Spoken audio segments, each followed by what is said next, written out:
नमस्कार जी दोस्तों, कैसे हैं आप लोग। आइए आज शुरू करते हैं रश्मिरथी खंड काव्य का द्वितीय खंड। हम लोगों ने देखा था ना कि रश्मिरथी जो खंड काव्य जो कि देवरिया है, वाराणसी है, मुजफ्फरपुर है, ऐसे जिलों में जो चलता है खंड काव्य कक्षा 12वीं के लिए, जो लोग भी कक्षा 12वीं यूपी बोर्ड से पढ़ रहे हैं ना, उनके लिए रश्मिरथी खंड काव्य जिन जिन जनपदों में चलता है उसके लिए मैं ये वीडियो क्रिएट कर रहा था। और इस वीडियो को हम लोगों ने बात किया था कि 2 पार्ट में बनाएंगे। पहले पार्ट में हम लोगों ने कुछ विशेष प्रश्नों पे ध्यान दिया था कि किस तरह के प्रश्न पूछे जाते हैं खंड काव्य से और उन प्रश्नों का उत्तर हम लोग कैसे लिखेंगे। यहीं इसके ऊपर देखिए अभी चल रहा होगा, ये वीडियो का लिंक आपको आ जाएगा, यहां से क्लिक करके रश्मिरथी पार्ट 1 आप देख सकते हैं। और आज हम लोग शुरू करेंगे रश्मिरथी का पार्ट 2। पार्ट 2 का मतलब पहले सर्ग से लेकर के 7वें सर्ग तक। रश्मिरथी में कुल 7 सर्ग हैं। हाँ, मैंने बताया था ना रश्मिरथी में कुल 7 सर्ग हैं। रामधारी सिंह दिनकर के द्वारा लिखी गई ओज और वीरतापूर्ण यह खंड काव्य आज पहले सर्ग से लेकर के 7वें सर्ग तक की हम लोग व्याख्या करेंगे। एक एक सर्ग के बारे में उसकी कथा वस्तु को समझेंगे, उसके जो मुख्य जो मार्मिक स्थल हैं उसको समझेंगे, ताकि जब कभी प्रश्न पूछे कि प्रथम सर्ग की कथा वस्तु का विवेचना करिए, द्वितीय सर्ग की कथा वस्तु पर प्रकाश डालिए या कुछ ऐसा, तो आप उसका जवाब दे सके। हाँ, यदि अगर प्रश्न पूछता है, क्योंकि यह प्रश्न बहुत जल्दी आता है कि रश्मिरथी खंड काव्य के आधार पर उसके नायक का चरित्र चित्रण करिए, कर्ण।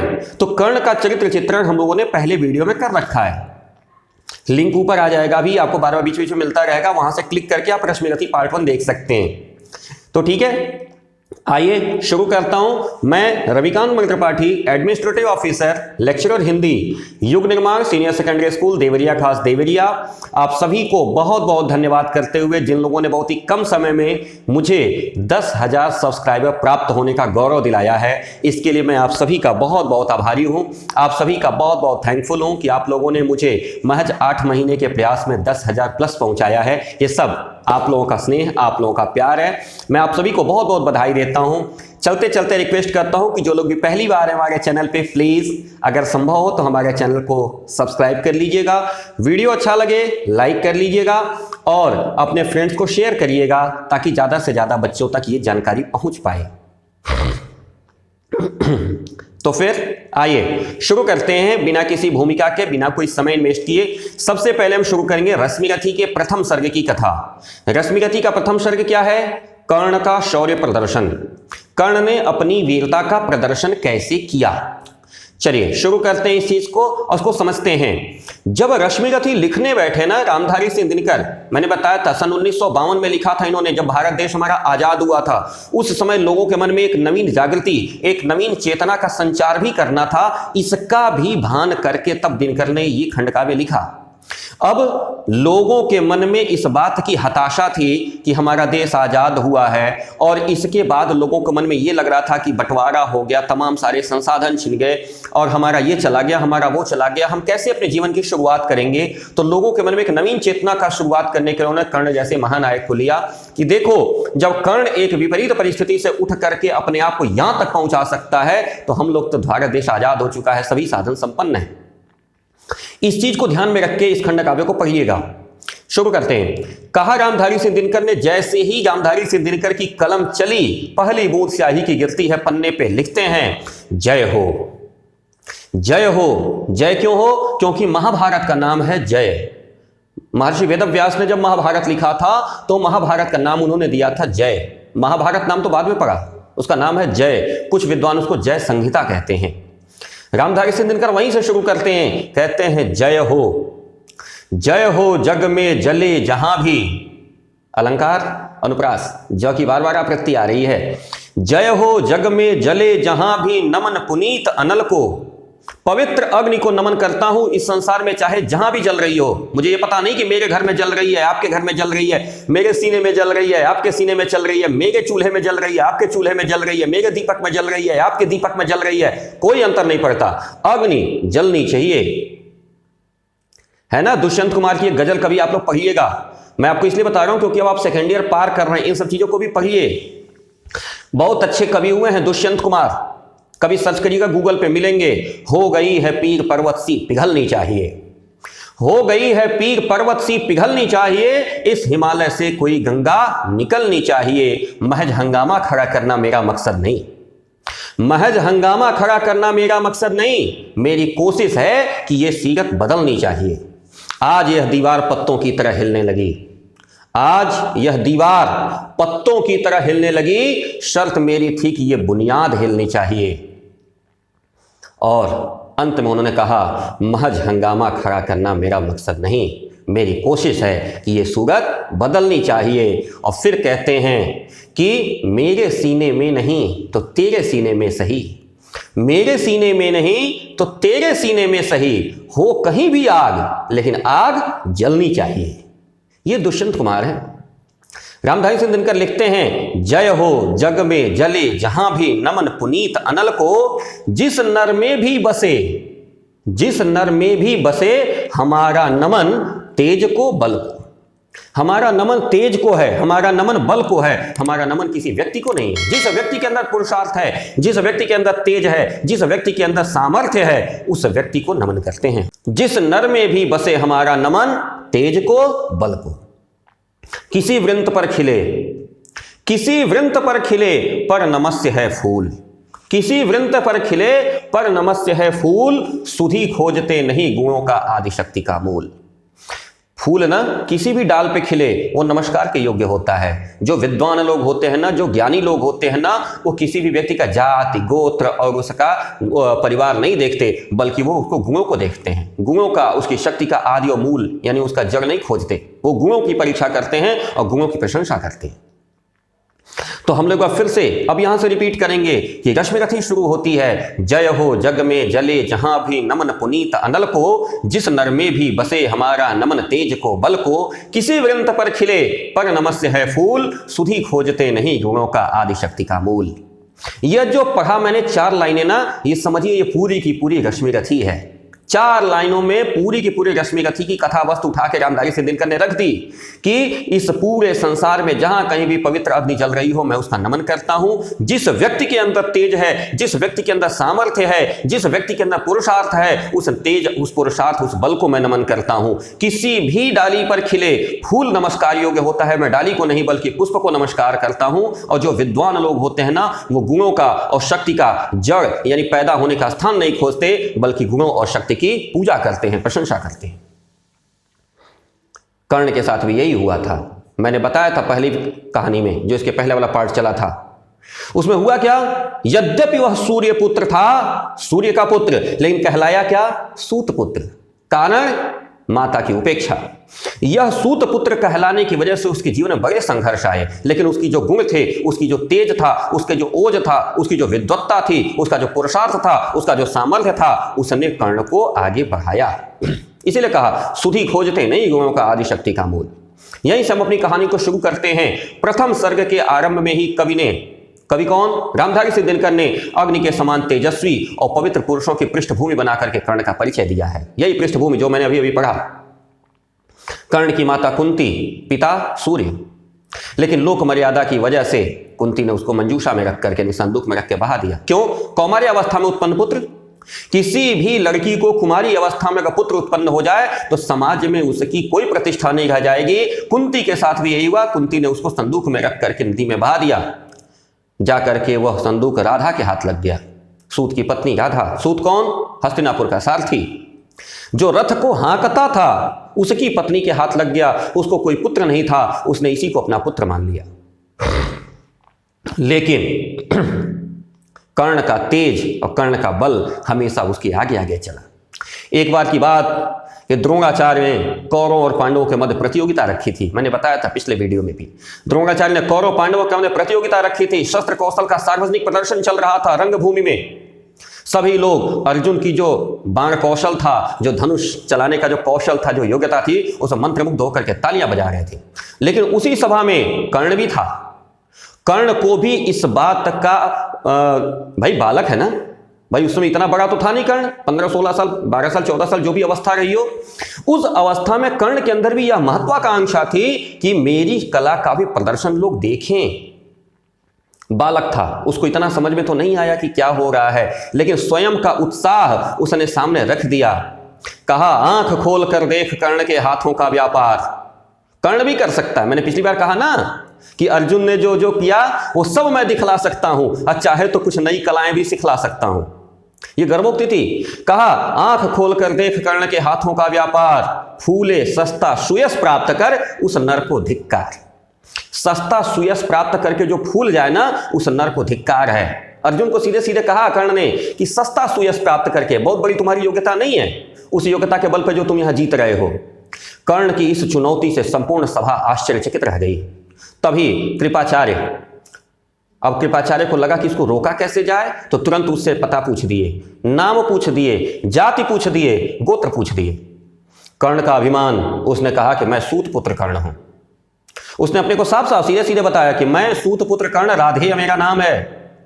कृपाचार्य ने कहा कि राजा के पुत्र से युद्ध करने के लिए या राजा के पुत्र के साथ शस्त्र कौशल प्रतियोगिता में हिस्सा लेने के लिए तुम्हें भी राज परिवार का होना आवश्यक है। यदि तुम राज परिवार के नहीं हो तो तुम इस प्रतियोगिता में हिस्सा नहीं ले सकते। उसी सभा में बैठा हुआ दुर्योधन कर्ण की वीरता पर मंत्रमुग्ध हो रहा था, और कर्ण की वीरता पर मंत्रमुग्ध होने का परिणाम दुर्योधन के मन में ऐसा आया कि उसने कर्ण को तुरंत कहा कि भाई मेरे, मैं तुमको अंग देश का राजा बनाता हूं। अंग देश वर्तमान बिहार। उसने अंग देश का कर्ण को राजा घोषित किया और अपना मुकुट उतार करके कर्ण के सिर पर रख दिया और कहा कर्ण जाओ अर्जुन से प्रतियोगिता करो। सब भरी सभा में कहा गया कि अब तो ये राजा है, अंग देश का इसको मैंने राजा बना दिया, अब तो ये राजा है, अब तो ये लड़ सकता है, चलो। कर्ण अर्जुन से युद्ध करने के लिए उतावला हुआ, लेकिन सभा में उपस्थित श्रेष्ठ जनों ने बीच बचाव करके मामले को इधर उधर कर दिया। अब दुर्योधन ससम्मान कर्ण को अपने साथ ले गया, और यह जो सम्मान कर्ण को मिला, भरी सभा में जब कर्ण अपमानित हो रहा था, उस अपमान के बदले में इतना बड़ा सम्मान दुर्योधन ने दे दिया, उसको राजा बना दिया, अपने सिर का मुकुट उतार के उसके सिर पर रख दिया। इसकी वजह से कर्ण सदा सर्वदा के लिए दुर्योधन का मित्र बन गया। कर्ण, अब यहां से कर्ण का मित्र वत्सलता चालू होती है। एक मित्र के साथ एक मित्र को कैसा आचरण करना चाहिए, कभी हम लोग को कर्ण से सीखना पड़ेगा। दुर्योधन के लिए कर्ण अपना सब कुछ न्यौछावर करने को तैयार हो जाता है, और कुंती अपने भाग्य पे रोती हुई वहां से आगे बढ़ जाती है। प्रथम सर्ग की कथा यहाँ पे समाप्त होती है। आप सभी के लिए ये एक अच्छा वक्तव्य रहा। स्क्रीन पे मेरे साथ साथ चल रहा है, आप इसको पढ़ सकते हैं, समझ सकते हैं, और इसको अपनी लेखनी में लिखने का प्रयास करिएगा। मुझे लगता है कि अगर इस तरीके से लिखा जाएगा, जो मेरा अपना खुद का विश्वास है, तो आपको संपूर्ण में संपूर्ण अंक प्राप्त होंगे, कहीं कोई एक नंबर कटेगा नहीं। आइए चलते हैं, द्वितीय सर्ग की कथा प्रारंभ होती है। द्वितीय सर्ग है हमारा आश्रमवास, आश्रम में निवास करना। कर्ण के सामने दूसरी परिस्थिति खड़ी हुई। परिस्थिति क्या खड़ी हुई कि भाई राजा तो बन गया, लेकिन था तो सूत पुत्र, भाई व्यवहारिक दृष्टिकोण से सूत पुत्र ही था, उसको शिक्षा उस स्तर की तो मिली नहीं थी। तो जाहिर सी बात है कि अब राज्य चलाना है तो शिक्षा तो स्तरीय चाहिए। तो उसने क्या किया कि द्रोणाचार्य से, कृपाचार्य से सबसे आग्रह किया, लेकिन पांडवों का ऐसा विरोध था कि द्रोणाचार्य ने कर्ण को अपना शिष्य नहीं बनाया। द्रोणाचार्य ने कर्ण को शिष्य बनाने से इनकार कर दिया। तो कर्ण परशुराम जी के आश्रम में पहुंच गया। क्यों परशुराम जी के आश्रम में पहुंचा, इसके पीछे की कथा आपको महाभारत में मिलेगी। सूर्य के ही शिष्य हैं परशुराम जी, सूर्य का ही पुत्र है कर्ण। सूर्य के स्तर से प्रेरणा हुई कर्ण को कि परशुराम के पास चले जाओ। गुरु की आज्ञा परशुराम नहीं टाल सकते थे, और कर्ण परशुराम के पास पहुंचा। लेकिन रामधारी सिंह इसको दूसरी तरीके से बताते हैं। रामधारी सिंह इसको ये बताते हैं कि कर्ण जो है परशुराम के पास पहुंचा, कर्ण के पास कवच और कुंडल देख करके, कर्ण की आभा देख करके, कर्ण की विद्वत्ता को देख करके परशुराम को इस बात का भान हुआ कि ये ब्राह्मण है। क्योंकि परशुराम क्षत्रियों को नहीं सिखाते थे, क्षत्रियों के तो महादुश्मन, 21 बार धरती को क्षत्रिय विहीन किया था परशुराम ने। कहा है ना, वहां पे लक्ष्मण से जब परशुराम का संवाद चल रहा है धनुष भंग के समय में, रामायण में चलते हैं, वहां पे परशुराम ने बार बार कहा कि हमने क्या किया, क्षत्रिय को भूप बिनु कीन्ही, धरती के बिना कर दिया था, और बार बार महिदेवन दीन्ही, और बार बार हमने ब्राह्मणों को दे दिया था।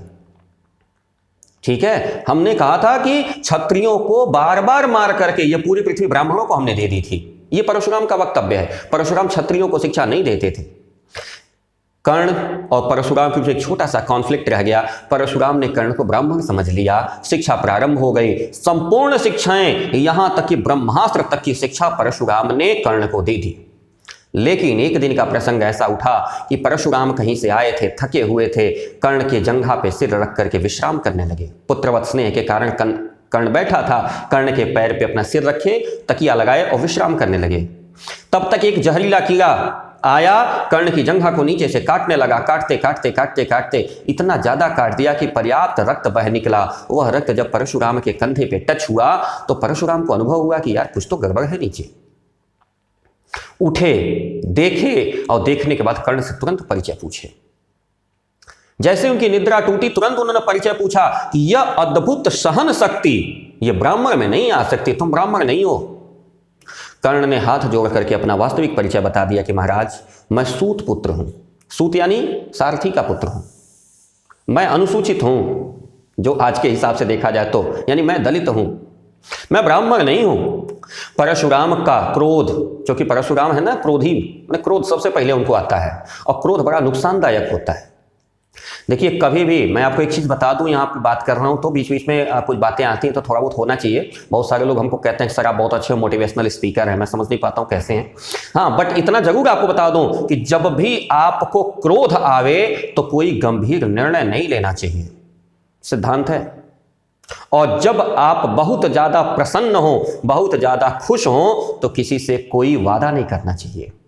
ये बहुत बड़े बड़े संत महात्मा लोग कहते हैं कि जब आप बहुत प्रसन्न हो ना तो किसी से वादा मत करिए, और जब बहुत ज़्यादा आप आवेश में हो और क्रोध में हो तो किसी चीज़ के बारे में आप मतलब क्या कर सकते, निर्णय ना लीजिए। परशुराम को क्रोध आ गया और क्रोध की अवस्था में उन्होंने एक निर्णय ले लिया। परशुराम को जैसे ही क्रोध आया ना, उन्होंने एक बड़ा तेज निर्णय ले लिया। परशुराम ने निर्णय क्या लिया? परशुराम निर्णय लिया, रामधारी सिंह दिनकर की कलम लिखती है, सिखलाया ब्रह्मास्त्र तुझे वो काम नहीं वह आएगा। सिखलाया ब्रह्मास्त्र तुझे वो काम नहीं वह आएगा, है मेरा यह शाप समय पर भूल उसे तू जाएगा। जो ब्रह्मास्त्र मैंने तुझे सिखलाया है ना, समय पर वो तुम्हारे काम नहीं आएगा, जब इसकी आवश्यकता पड़ेगी वो तुमको भूल जाएगा। ये शाप दे दिया उन्होंने कर्ण को। फिर भी कर्ण की गुरु के प्रति आदर, अब आदर तो इतने से ही समझ लीजिए कि गुरु जी की नींद न खुल जाए इसलिए उसने अपना पैर नहीं हिलाया, इतना आदर था गुरु के प्रति। वहां से शीश नवा करके, हाथ जोड़ करके, प्रणाम करके आश्रम से चल पड़ता है। यहां द्वितीय सर्ग की कथा पूर्ण होती है। रामधारी सिंह दिनकर यहां द्वितीय सर्ग की कथा आश्रमवास के रूप में पूर्ण करते हैं। चलिए, तीसरे सर्ग की कथा में हम लोग आगे बढ़ते हैं। तीसरे सर्ग की कथा शुरू होती है। ये रश्मिरथी का एकदम समझिए कि क्या कह सकता हूं, अरे जाज्वल्यमान बिंदु है, ये पावर पॉइंट है। ये कृष्ण का संदेश, कुछ लोग इसको कृष्ण की चेतावनी के रूप में देखते हैं। कृष्ण की चेतावनी क्या? तृतीय सर्ग प्रारंभ होता है जब कृष्ण देख लेते हैं कि अब कुछ नहीं हो सकता, युद्ध को रोकने का कहीं कोई उपाय नहीं है। तब दुर्योधन की तरफ से, क्षमा चाहूंगा, पांडवों की तरफ से दूत बनकर दुर्योधन के यहां हस्तिनापुर जाते हैं। पांडवों के दूत बन करके, सोचिए, चराचर जगत नियंता, 14 भुवनों का एकमात्र स्वामी, जिसके कहने मात्र से पूरी पृथ्वी समाप्त हो सकती है, पूरी पृथ्वी पर नया सृजन प्रारंभ हो सकता है, ऐसा व्यक्ति दूत बन करके, सेवक बन करके, नौकर बन करके, चपरासी बन करके दुर्योधन की सभा में जाता है।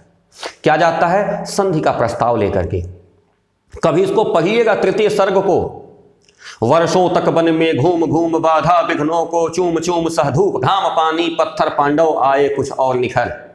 पीसा जाता जब इक्षुदंड, देखिए सूक्ति वाक्य है, पीसा जाता जब इक्षुदंड गिरती रस की धारा, प्रचंड सौभाग्य न सब दिन सोता है, देखें आगे क्या होता है।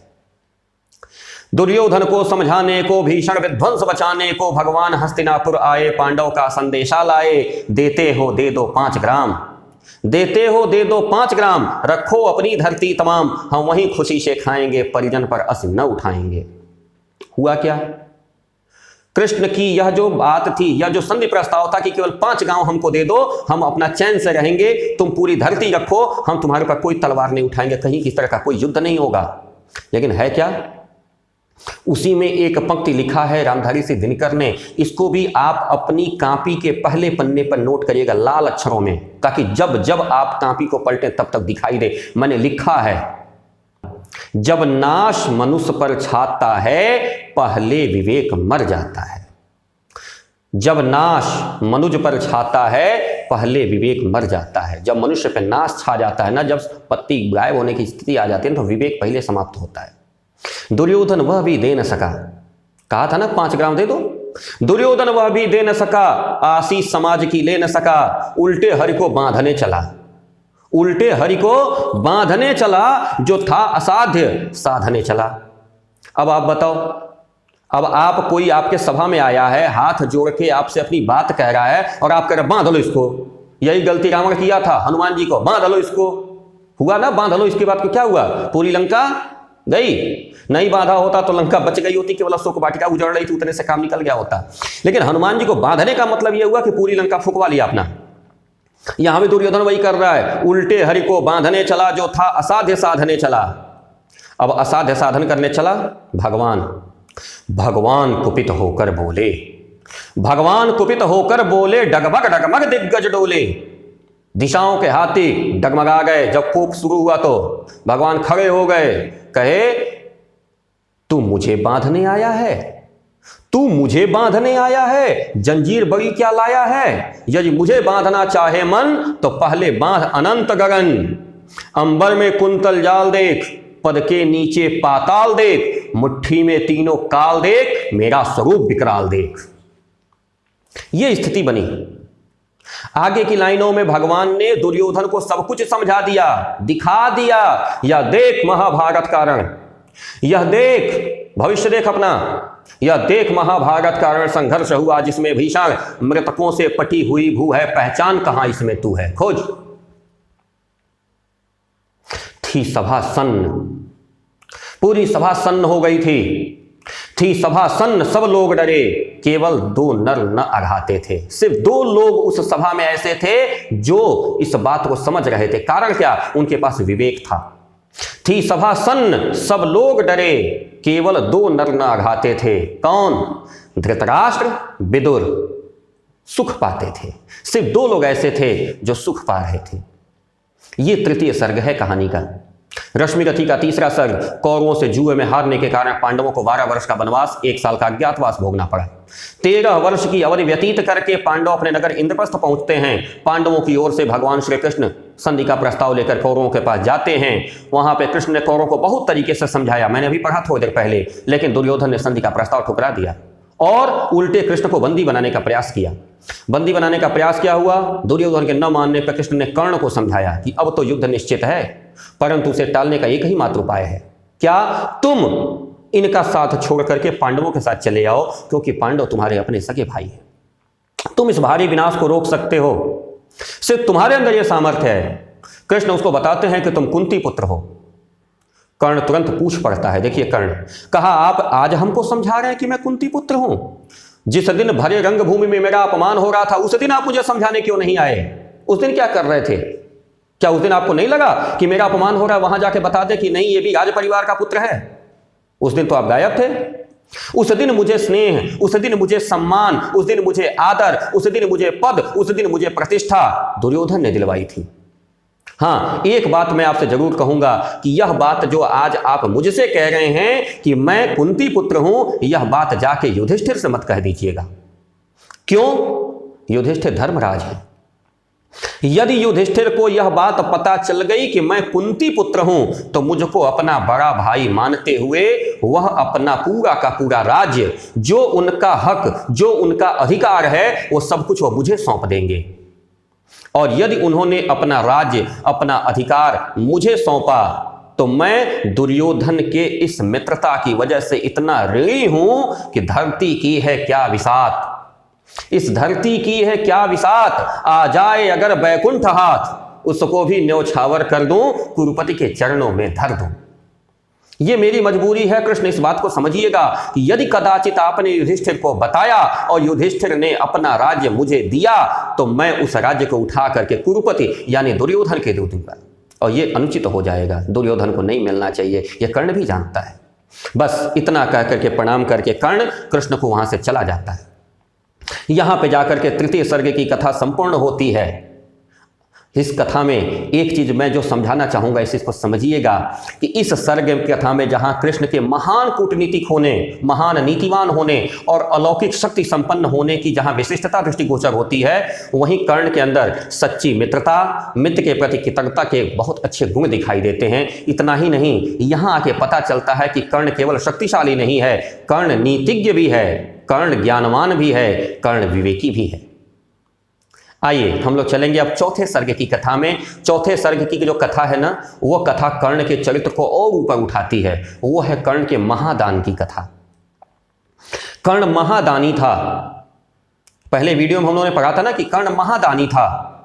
इसमें कर्ण की उदारता के दर्शन होंगे। यहां पे कर्ण के साथ जन्म में ही कवच और कुंडल मिला था सूर्य के आशीर्वाद से। कवच यानी सीने को कवर करने वाला और कुंडल यानी कान में पहनने वाला। कवच और कुंडल के साथ ही पैदा हुआ था कर्ण। उसके शरीर से बिल्कुल वैसे ही चिपका हुआ था जैसे चमड़ी चिपकी होती है। और कृष्ण को यह बात ज्ञात थी कि जब तक कर्ण के पास कवच और कुंडल हैं, तब तक कर्ण को कोई जीत नहीं सकता।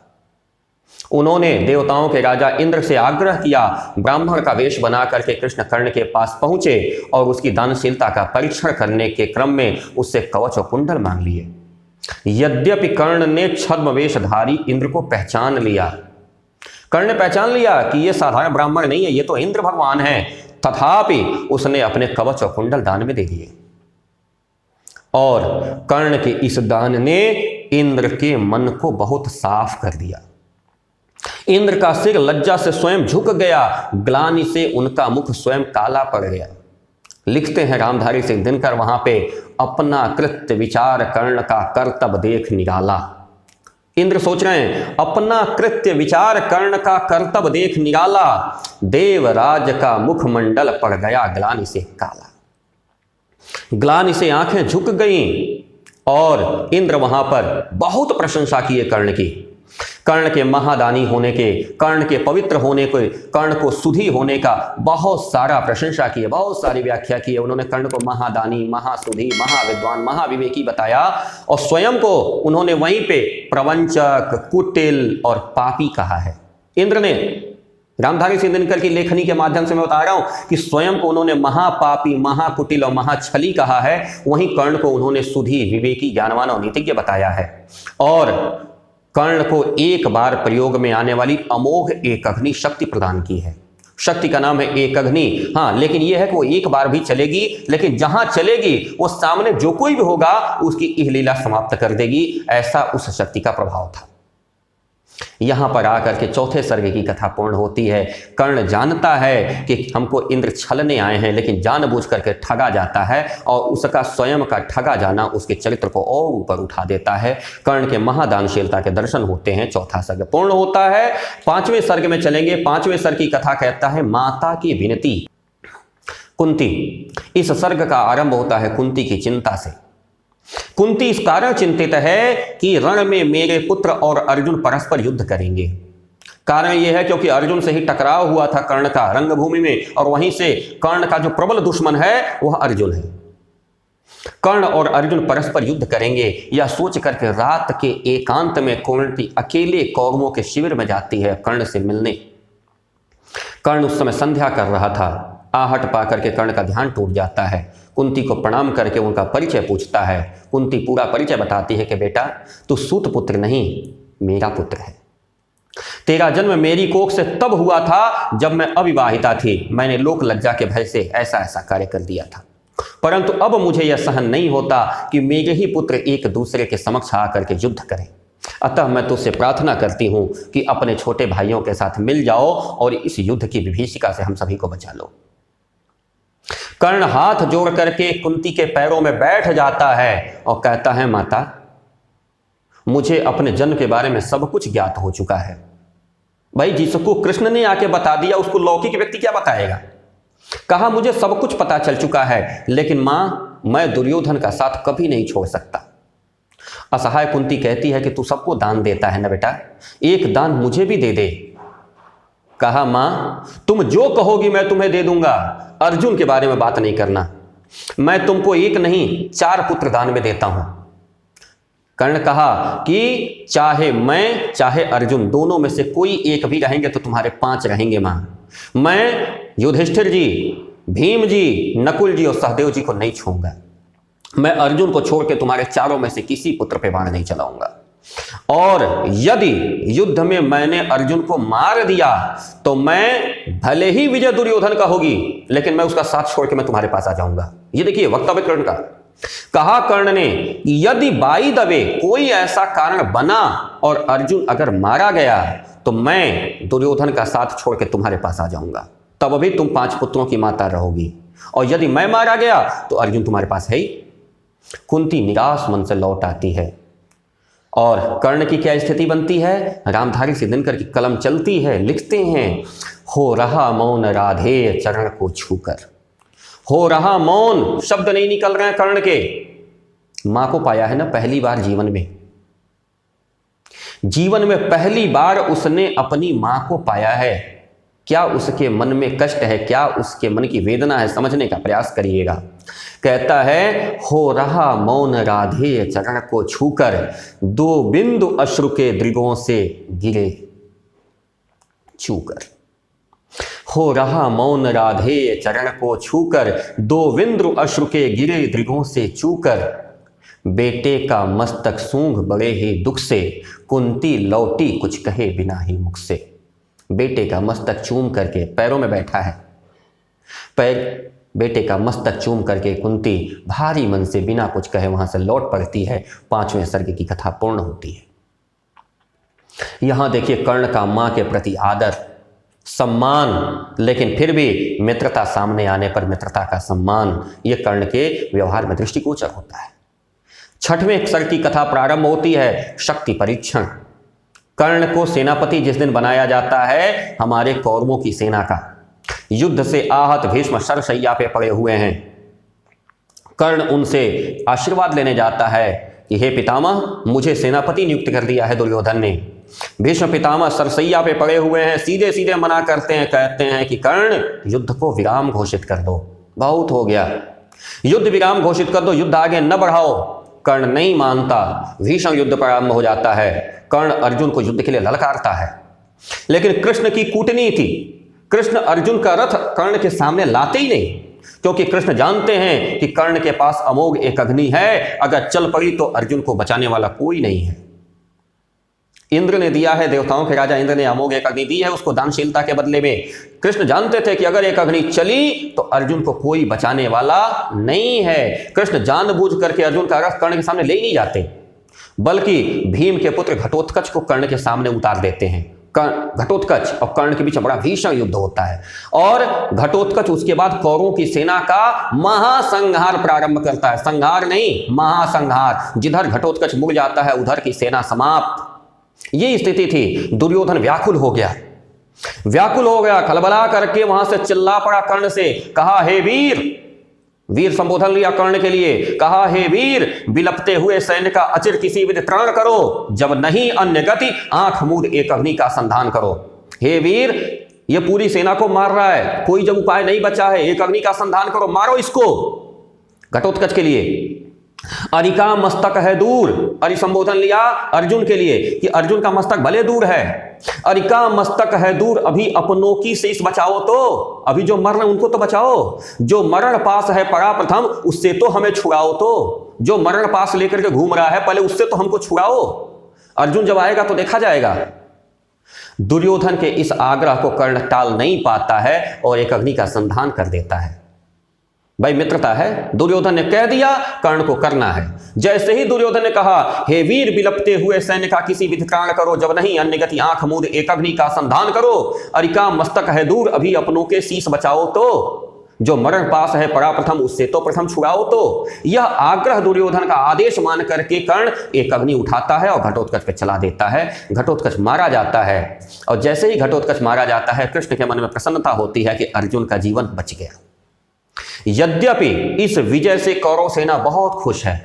भाई कौरव सेना, भाई घटोत्कच मारा गया ना पांडव सेना का, पांडव सेना दुखी होनी चाहिए, लेकिन पांडव सेना खुश है क्योंकि अर्जुन के प्राण बच गए। लेकिन कौरव सेना जो खुश है उस समय कर्ण बहुत दुखी है कि आज मेरी वह एक अग्नि चली गई जिसको बचा करके मैंने अर्जुन के लिए रखा था। कर्ण स्वयं को बड़ा पराजित अनुभव करता है और 6वें सर्ग की कथा यहां पे पूर्ण होती है। आती है 7वें सर्ग की कथा, कर्ण के महाबलिदान की कथा। आखिर कर्ण जैसा वीर, और वीर का बलिदान भी वीर जैसा होना चाहिए कभी भी, लेकिन कर्ण का बलिदान ऐसा नहीं हुआ। यह कसक रह जाती है। कर्ण जैसे चरित्रवान व्यक्ति का, कर्ण के समान वीर व्यक्ति का, कर्ण के समान ओजस्वी व्यक्ति का अंत ऐसा नहीं होना चाहिए था। रामधारी सिंह दिनकर लिखते हैं, रश्मिरथी का अंतिम सर्ग है। कौरव सेनापति कर्ण ने पांडवों की सेना पर भीषण आक्रमण किया। कर्ण की गर्जना से पांडव सेना में भगदड़ मच जाती है। युधिष्ठिर युद्ध भूमि से भागने लगते हैं। कर्ण दौड़ करके उनको पकड़ लेता है, लेकिन माता को दिया हुआ वचन याद आ जाता है, छोड़ देता है। ऐसे ही करके भीम को भी, नकुल को भी, सहदेव को भी पकड़ पकड़ के छोड़ देता है। कर्ण अपने सारथी शल्य से कहता है कि हमारे रथ को अर्जुन के रथ के निकट ले चलो। अर्जुन को, रथ को कृष्ण बार बार बचाते हैं, दाहिने बाएं भगा ले जाते हैं, लेकिन शल्य खोज खोज करके अर्जुन के रथ के सामने कर्ण का रथ खड़ा करते हैं और बार बार कर्ण से युद्ध करने के लिए उसको उत्तेजित करते हैं। अर्जुन का पौरुष सामने आता है, दोनों में भीषण युद्ध प्रारंभ होता है। तभी कर्ण का पहिया कीचड़ में फंस जाता है। कर्ण जिस रथ पे सवार था, उस रथ का पहिया दलदल में फंस जाता है। नीचे कीचड़ था, कीचड़ के दलदल पहिया फंस के रथ आगे नहीं बढ़ता। कर्ण एकाएक कूद पड़ता है रथ का पहिया निकालने के लिए। रथ का पहिया निकालने के समय क्या हुआ? कर्ण अपना धनुष बाण रथ पे रख करके उतरा है, पहिया निकाल रहा है। कृष्ण बोल पड़ते हैं, कहते हैं, खड़ा है देखता क्या अवसर मौन भोले, शरासन तान बस अवसर यही है, घड़ी फिर और मिलने की नहीं है। कृष्ण कहते हैं अर्जुन से, हे अर्जुन शरासन तानो, दूसरा समय नहीं मिलेगा, यही समय है। कहते हैं ना, opportunity Knox the door only and only for one time. Opportunity Knox the door, अवसर दरवाजा खटखटाता है, लेकिन सिर्फ एक बार, दोबारा नहीं। बहुत सारे लोग कहते हैं अवसर बार बार मिला करते हैं। मैंने एक बार जीवन में डॉक्टर एपीजे अब्दुल कलाम साहब को लाइव सुना है। कहा था उन्होंने, अपॉर्चुनिटी नॉक्स द डोर, दरवाजा खटखटाएगा अवसर, but only and only for one time, सिर्फ एक बार। बस वही परिस्थिति अर्जुन के सामने है। कृष्ण उनको याद दिलाते हैं, कहते हैं, सरासन तान बनो अवसर यही है, घड़ी फिर और मिलने की नहीं है। विषय कोई गले के पार कर दे, अभी ही शत्रु का संहार कर दे। हे अर्जुन, कोई बाण तुम्हारे पास हो तो गले के पार कर दो, यही वक्त है, शत्रु का संहार कर दो। कर्ण धर्म की दुहाई देता है, कहता है, कृष्ण मैं अभी निहत्था हूं, हाथ में मेरे शस्त्र नहीं है, मैं रथ के नीचे भूमि पे खड़ा हूं, मैं रथी हूं। रथी व्यक्ति जब भूमि पे खड़ा हो तो उस पर प्रहार नहीं कर सकते। कृष्ण उसको याद दिलाते हैं, कहते हैं, आज तुमको धर्म याद आ रहा है? जिस दिन तुम सभा में उपस्थित थे और एक स्त्री की मर्यादा तार तार हो रही थी, उसके वस्त्र खींचे जा रहे थे, उस दिन तुमको धर्म याद नहीं आया? एक अभिमन्यु बालक अकेला निहत्था पड़ा हुआ है, तुम 7 रथी नहीं महारथी मिलके घेर के उसको मार दिए, तब तुमको धर्म याद नहीं आया? आज तुमको धर्म याद आ रहा है? अर्जुन चलाओ बाण। अर्जुन बाण चलाता है और कर्ण की यह लीला वहां पे समाप्त हो जाती है। सभी बड़े प्रसन्न होते हैं, कर्ण मारा गया। और कर्ण मारा गया इसका मतलब युद्ध लगभग लगभग समाप्त, क्योंकि अब सिर्फ एक बचा है दुर्योधन, उससे तो कभी भी निपट लेंगे, देखा जाएगा। सभी युधिष्ठिर सहित पूरी पांडव सेना बहुत प्रसन्न है, लेकिन सबसे ज्यादा अगर कोई दुखी है उस सभा में, उस सेना में, तो वो कृष्ण है। पूरे कुरुक्षेत्र में जिसकी आंखों से लगातार आंसू गिर रहे हैं वह कृष्ण है। व्यक्तिगत रूप से अगर मैं अपनी बात करूं ना, तो यह जो सर्ग है इसकी कथा मुझे सबसे ज्यादा रुचिकर प्रतीत हुई है। क्यों? क्योंकि इस सर्ग में वर्णित कर्ण के शौर्य साहस की तुलना शायद इतिहास में कहीं नहीं मिलेगी। अपनी व्यक्तिगत स्वार्थ सिद्धि के लिए व्यक्ति किस स्तर तक पतित हो जाता है, वो भले ही धर्मराज कहलाता हो चाहे वो भगवान कहलाता हो। इतनी कलात्मकता यहां पे रामधारी सिंह दिनकर ने दिखलाई है ना, कि मन जो है निस्पंद हो जाता है, स्पंदन समाप्त हो जाता है। अंत में कर्ण की मृत्यु को जीवन और विजय से कहीं ऊंचा सिद्ध किया है कृष्ण ने। कृष्ण सामने आते हैं, कहते हैं जीवन और मृत्यु से, दोनों से बहुत ऊपर है कर्ण का चरित्र। कर्ण का चरित्र साधारण नहीं है। कृष्ण ने वहां पे कहा, दया कर शत्रु को भी त्राण देकर, दया कर शत्रु को भी त्राण देकर, खुशी से मित्रता कर प्राण देकर, गया है कर्ण भू को दीन करके, मनुज कुल को बहुत बलहीन करके। मनुज कुल को बलहीन करके कर्ण तू गया है यहां से। कहा दया कर शत्रु को भी त्राण देकर, खुशी से मित्रता कर प्राण देकर, गया है कर्ण भूको दीन करके, मनुज कुल को बहुत बलहीन करके। और सुनिए, समझ कर द्रोण, इसको द्रोण समझिए, समझ कर द्रोण मन में भक्ति भरिए, पितामह की तरह सम्मान करिए, मनुजता का नया नेता उठा है, मनुजता का नया नेता उठा है, जगत से ज्योति का जेता उठा है। यहां पर आकर के रश्मिरथी की कथा विराम ले लेती है। कर्ण समाप्त हो जाता है, लेकिन इस धरती पर एक ऐसा अध्याय प्रारंभ कर देता है जहां पे शौर्य, जहां पे वीरता और जहां पे पुरुषार्थ को सम्मान मिलने की संभावना समाज में प्रबल हो जाती है।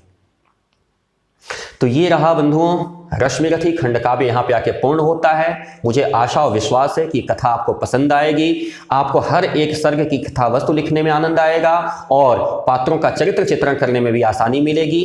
हम लोग जो बाकी खंड काव्य हैं, चाहे वो त्यागपति है, चाहे वो आलोक वृत्त है, चाहे अन्य शायद राजमुकुट है, इन सभी खंड काव्यों की भी एक एक करके हम लोग वीडियो बनाएंगे। बैक टू बैक मैं 2 से 3 दिन में सारे वीडियो एक एक करके आपके पास उपलब्ध कराता हूं।